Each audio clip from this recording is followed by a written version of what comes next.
할렐루야. 웨스터민스터 대우리 문답 167문입니다. 우리는 우리가 받은 세례를 어떻게 향상시킬 수 있습니까? 이것이 질문이고요. 답변은 우리가 받은 세례를 향상시켜야 될 의무는 꼭 필요하지만 매우 소홀히 해왔는데 우리가 평생에 걸쳐 이행하며 특별히 시험을 당할 때와 다른 사람들에게 세례를 시행하는 자리에 참석했을 때 해야 합니다. 세례의 본질과 그리스도께서 그것을 제정하신 목적, 세례를 통해 부여되고 보증된 특권과 은덕, 세례에서 한 엄숙한 서원을 신중하면서도 감사히 숙고함으로 해야 합니다. 우리 죄악의 더러움과 세례의 은혜와 우리의 맹세에 못 미치고 역행하는 것으로 인해 겸손해지며 이 성례 안에서 보증된 죄사함과 다른 모든 복에 대한 확신에 이르기까지 성숙함으로써 해야 합니다. 그리고 그리스도께로 세례받은 우리는 죄를 죽이고 은혜를 소생시키기 위하여 그분의 죽음과 부활로부터 힘을 얻음으로써 해야 합니다. 또 믿음으로 살고 그리스도께 자신의 이름을 드린 자들로서 거룩함과 의로움 가운데 대화하고 한 성령으로 세례를 받아 한 몸을 이루었기에 형제 사랑 안에서 행하기를 힘쓰므로써 해야 합니다. 이렇게 말씀합니다.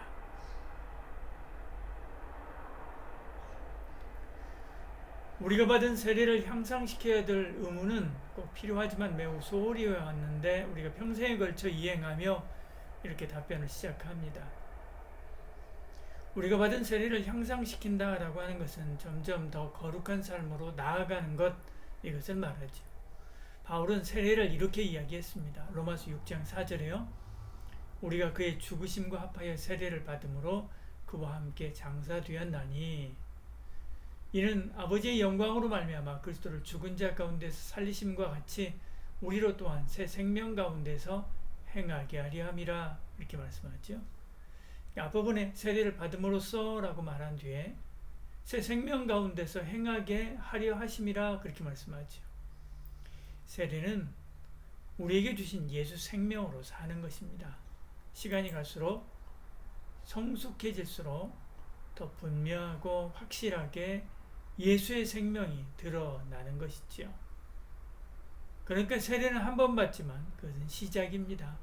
받은 세례를 이루어가는 노력은 평생 해야 하는 일이죠. 바울은 빌립보서에서 항상 두렵고 떨림으로 너희 구원을 이루라 라고 한 것처럼 받은 구원을 이루어 가야 되는 것입니다.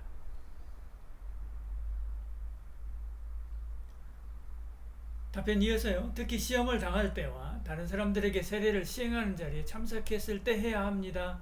이야기합니다. 선수는 위기에서 그 진가를 발하듯이 우리의 진짜 믿음은 시험을 만날 때 드러나지요. 어떤 분은 반대로 하는 경우가 있습니다. 어려운 일 만나면 주를 떠나 자기 마음대로 자기 방식대로 문제를 해결하고 그리고 평안해졌다 싶으면 돌아와서 신앙생활 하지요. 그러나 그때 더욱 주님을 찾고 그때 더욱 주님의 방법과 뜻대로 문제를 풀어가야 됩니다. 하나님은 그렇게 우리를 다듬어 가시는 거죠. 그러므로 고난의 때, 어려움과 문제를 만날 때 더욱 주님을 의지하고 그 뜻을 따르기를 바랍니다. 또한 다른 사람들의 세례를 보면서도 그래야 되는 거죠. 세례를 베푸는 사람이 될 수도 있고요.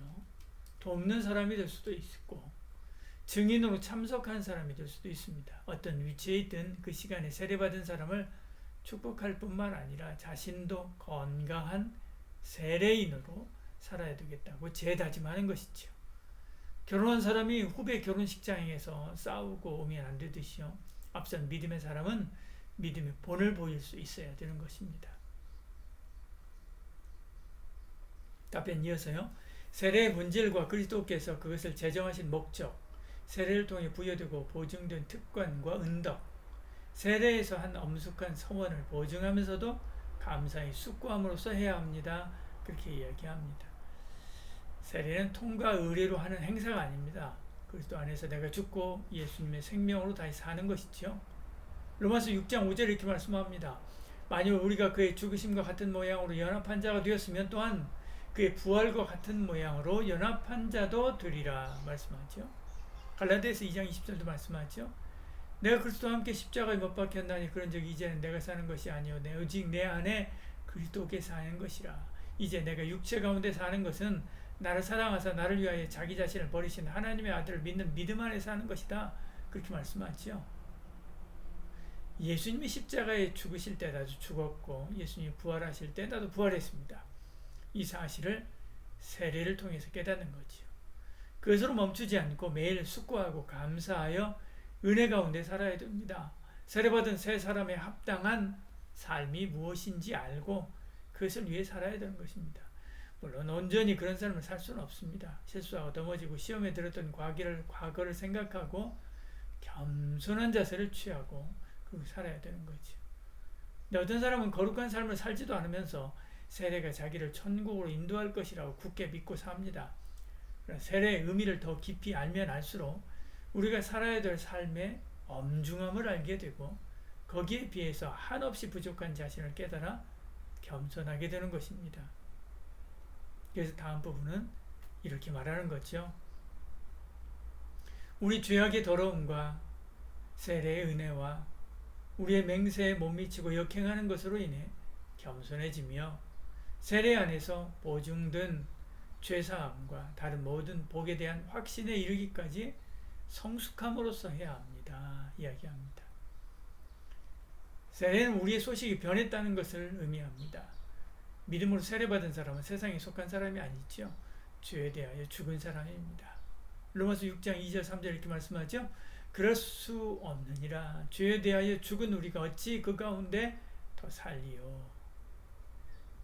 무릇 그리스도 예수와 합하여 세례를 받은 우리는 그의 죽으심과 합하여 세례를 받은 줄 알지 못하느냐 말씀하죠. 그러므로 우리는 세례의 의미를 생각할 때마다 세례의 목적대로 살지 못하는 것에 대해서 뉘우치며 겸손해야 됩니다. 그러면서도 구원에 대한 확신을 가지게 합니다. 베드로전서는 세례가 우리를 구원하는 표 그렇게 명확하게 말씀합니다. 베드로전서 3장 21절에 물은 세례를 말하죠. 예수 그리스도께서 부활하심으로 말미암아 이제 너희를 구원하는 표니 곧 세례라 그렇게 말씀하죠. 세례는 우리의 구원이 확실함을 보여주는 것입니다. 그러므로 믿음으로 세례받은 사람은 세례 안에서 보증된 죄사함과 다른 모든 복에 대한 확신에 이르기까지 성숙하기 위해서 노력해야 하는 거죠. 답변 이어서요.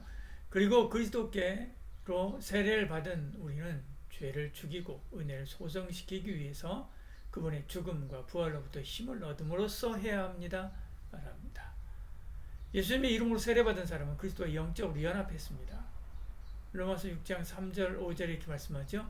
그리스도 예수와 합하여 세례를 받은 우리는 그의 죽으심과 합하여 세례를 받은 줄 알지 못하느냐. 그러므로 우리가 그의 죽으심과 합하여 세례를 받음으로 그와 함께 장사되었나니 이는 아버지의 영광으로 말미암아 그리스도를 죽은 자 가운데 살리심 같이 우리 또한 새 생명 가운데 행하게 하려 함이라. 만일 우리가 그의 죽으심과 같은 모양으로 연합한 자 되었으면 또한 그의 부활과 같은 모양으로 연합한 자도 되리라 이렇게 말씀하죠. 그리스도인은 예수님이 십자가에 죽으실 때 함께 죽고 부활할 때 함께 살았습니다. 우리는 죄를 죽이고 은혜를 소성시키기 위해서 이 사실을 늘 생각해야 되는 거죠. 주님이 십자가에서 죽으신 것처럼 저도 죄에 대하여 죽었습니다. 이제는 죄 짓는 일에 가슴 뛰는 일이 없을 것이고 은밀한 죄를 즐기는 일도 없습니다. 그렇게 고백해야 되는 것입니다. 그리고 이제 내가 사는 것은 내가 아니라 내 안에 그리스도입니다. 그리스도의 이름과 그리스도의 생명과 그리스도의 마음과 그리스도의 기쁨과 그리스도의 비전으로 삽니다. 이제 저는 없습니다. 저를 비워 주님께 드리오니 사용하여 주시옵소서. 이렇게 고백하면서 살아야 되는 거죠. 이것을 설명하는 부분이 이제 마지막입니다. 또 믿음으로 살고 그리스도께 자신의 이름을 드린 자들로서 거룩함과 의로움 가운데 대화하고 한 성령으로 세례를 받아 한 몸을 이루었기에 형제 사랑 안에서 행하기를 힘쓰므로써 해야 합니다. 말하죠. 믿음으로 세례받은 우리의 소속은 세상이 아니지요. 로마서 6장 22절에요. 이제는 너희가 죄로부터 해방되고 하나님께 종이 되어 거룩함에 이르는 열매를 맺었으니 그 마지막은 영생이라 말씀하죠. 예수님과 영적으로 연합한 하나님의 사람입니다.